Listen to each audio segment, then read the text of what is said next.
Welcome to This Explainer. Today, we're diving headfirst into the high-stakes, meticulously structured world of manufacturing quality standards. We are going to explore the exact blueprint leading manufacturers use to ensure that what rolls off the assembly line perfectly matches what was dreamt up in the design room. Picture this. You've just poured months of engineering blood, sweat, and millions of dollars into a highly anticipated new product, only to discover it fundamentally fails customer expectations.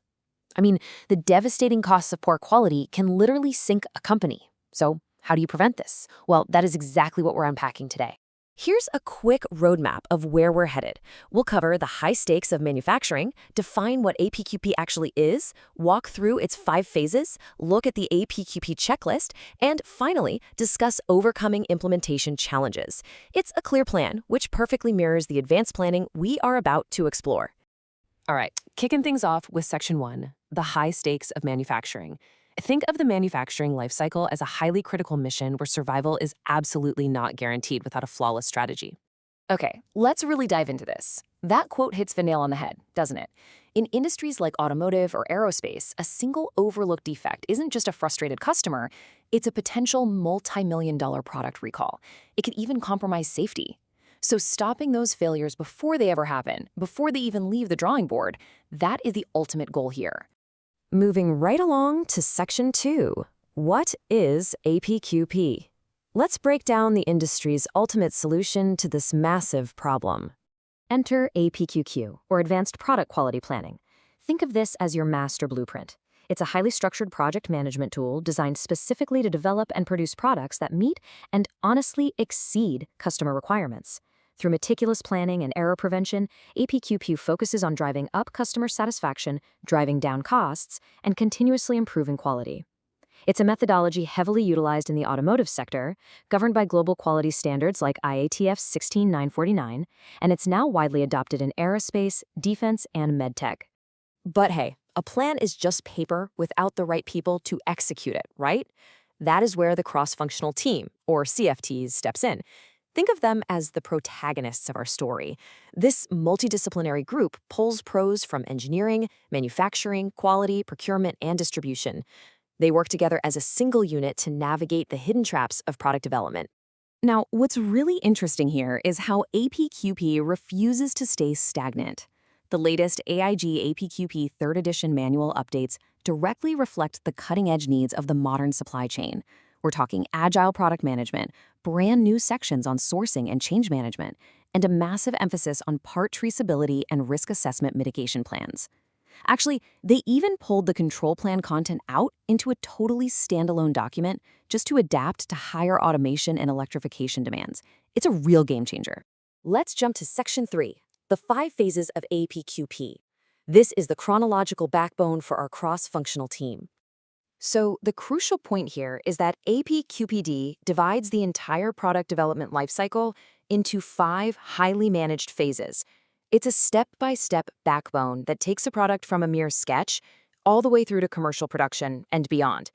Let's look at what actually goes down in each phase. Starting with Phase 1. This is all about planning and defining the program, with the customer constantly top of mind. The cross-functional team leverages their collective experience to basically squash errors right at the starting line. They're generating essential outputs here, things like a product development timing plan, reliability goals, a preliminary bill of materials, and, crucially, making sure they have solid management support before moving forward. Let's move to Phase 2 and see how this builds. If Phase 1 was the big idea, Phase 2 is reality, product design and development. The team translates those early goals into tangible blueprints, product drawings, and material specs. And this is vital. It's where they conduct the design, failure mode, and effects analysis, the DFMEA. They actively try to anticipate exactly how a product design might fail, and then they develop a prototype control plan to test those exact assumptions. Then we hit Phase 3. Here, the focus shifts entirely away from designing the product itself to designing the actual manufacturing system that is going to build it. We're talking process design and development.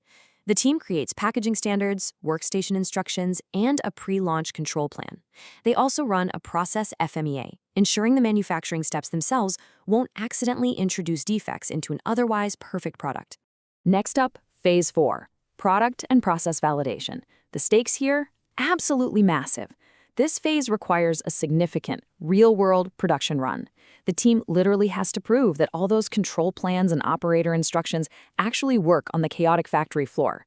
They evaluate measurement systems and process capability to secure the ultimate prize, formal product approval and validation by the customer. Now, you'll notice that the first 4 phases follow a pretty strict linear timeline, month by month, milestone by milestone. But phase 5, feedback, assessment, and corrective action, is unique. It's not a single stop. It acts as an ongoing loop, wrapping around the entire process from start to finish. It's the safety net, ensuring that lessons are learned, course corrections are made constantly, and on-time delivery is guaranteed. Which brings us to Section 4, the APQP checklist. Because to survive this timeline, teams absolutely need the right tools. Listen, an APQP checklist is non-negotiable. It is literally a pilot's pre-flight checklist for your product launch. It keeps the team anchored, guaranteeing that specific tasks are completed and timelines are met. Essential components here include tracking product and process validation, heavily managing those critical production control plans, verifying overarching compliance like IATF 1699, and ensuring those cross-functional checkpoints are actually being hit. And this brilliantly illustrates the contrast between trying to wing it and using a structured framework. A chaotic manual process relies on scattered emails, disconnected spreadsheets, and honestly, blind hope. But a streamlined APQP process, especially when backed by digital software solutions, centralizes the checklist. It tracks every single validation step in the cloud, ensuring no critical requirement slips through the cracks. Finally, let's jump into Section 5, overcoming implementation challenges, because even with the best plans, reality can get a little messy. Implementing APQP is not always smooth sailing. Teams hit real-world roadblocks all the time. Impartially speaking, these hurdles often look like a lack of true management support, insufficient knowledge of the APQP processes themselves, or just the sheer logistical nightmare of coordinating stakeholders across different departments. Throw in the complexity of scaling large projects and inadequate resource allocation, and it is incredibly easy to see how a launch can go off the rails. So how do you overcome this? It requires a dual approach, rigid planning and modern tools. Leveraging digital APQP software acts as an incredible safety net for continuous improvement. It completely facilitates those routine compliance checks, it automatically assigns corrective actions the second things go wrong, and it provides secure cloud storage. That way, everyone from engineering down to procurement is looking at the exact same data in real time. And that brings us to the end of today's explainer. By understanding the high stakes, empowering your cross-functional teams, strictly following those 5 phases, and leaning on digital tools, you are setting yourself up for a massive win. So, I will leave you with this final provocative thought to ponder. Are you ready to proactively build quality into your next launch, or are you just leaving it to chance? Thank you so much for joining me today.